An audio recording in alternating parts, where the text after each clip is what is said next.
Ça me fait penser aussi de Tomatis, parce que Tomatis, il faisait ça, parce que, bon, dans la psychologie, on dit que la naissance est une des expériences les plus dramatiques, et peut-être la plus dramatique comme expérience. Et donc, est-ce que tu fais quelque chose dans cette direction? J'ai étudié effectivement tous les travaux, un peu ce qu'a fait donc, Alfred Tomatis sur l'oreille. Et c'est effectivement très très intéressant, tous ces travaux, et on peut remonter très loin, c'est-à-dire très proche de la naissance, quoi, Oui. de la personne. Et même avant la Même naissance. avant, Je connais en fait une personne qui, dont la maman est toujours vivante, donc ils ont enregistré sa voix et ensuite faisaient les manipulations avec le son, et ensuite il écoutait à la voix de sa maman, comme s'il était dans le ventre de sa maman, qui évoquait notamment des mémoires incroyables, des expériences incroyables, ce qui était quelque part un choc psychologique, mais ça veut dire pas un choc au niveau négatif, c'était un choc de réveil.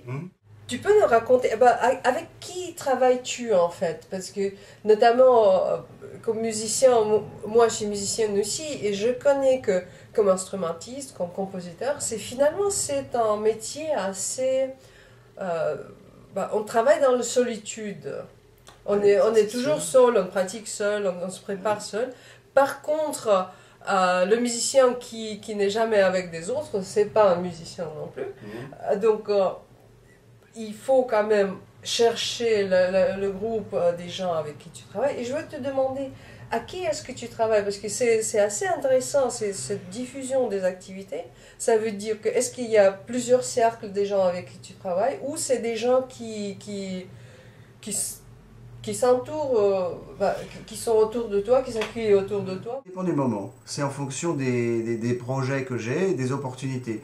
J'ai pas effectivement d'équipe de musiciens avec qui je travaille, je dirais, régulièrement. Quoique, avec le temps, on a des affinités avec certaines personnes, donc on a tendance à travailler un petit peu plus ensemble. Mais je dirais que grâce à l'Internet, on arrive aujourd'hui à pouvoir proposer un projet et à trouver des gens que ça intéresse en une semaine de temps et former une équipe.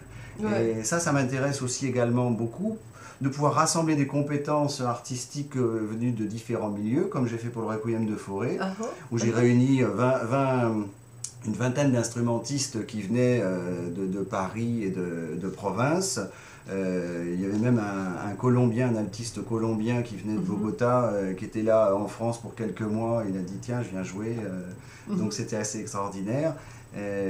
Tout cela avec une chorale d'amateurs, des musiciens professionnels et plus des acteurs aussi que j'ai récupérés sur le lieu où j'ai fait le concert. J'ai dit voilà, il y a des gens que ça intéresse.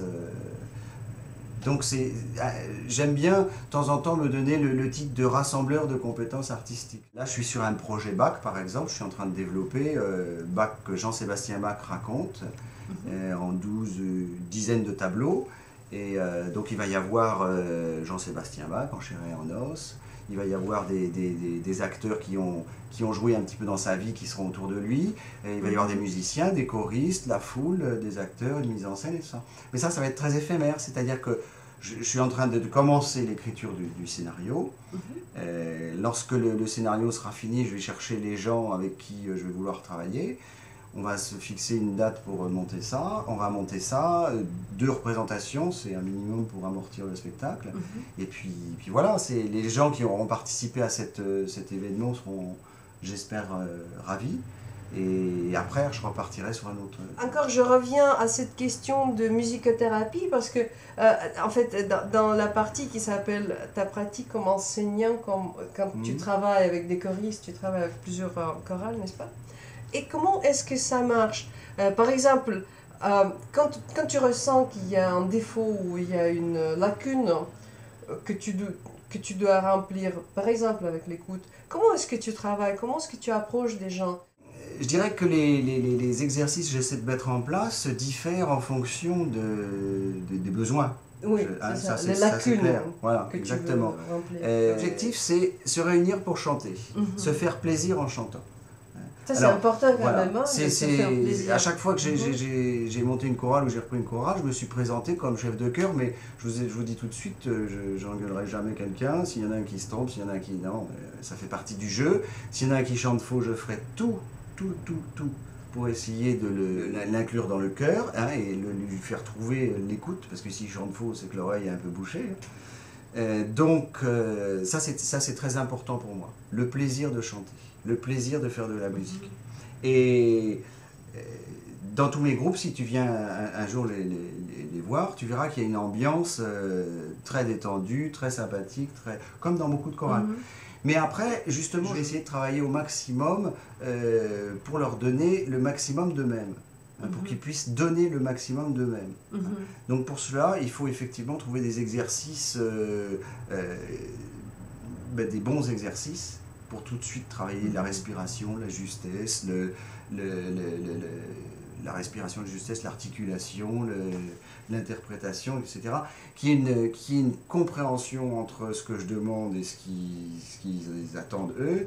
Donc c'est très complexe après. Et je me suis aperçu que pour résoudre, je vais dire, 3/4 de ces problèmes, et ben, si on travaille l'oreille, la justesse de l'oreille, et ben, on arrive à un progrès énorme. Moi aussi, parce qu'il y a pas mal de gens qui m'adressent et me disent bah, moi je veux chanter, je chante fausse. Est-ce que votre enseignement peut m'aider pour... moi je dis bah, écoutez, c'est notamment fait pour, parce que comme dites, pour reproduire, il faut déjà entendre. Et la plupart des gens, ils arrivent tout seuls de chanter beaucoup plus juste, ou absolument juste en fait.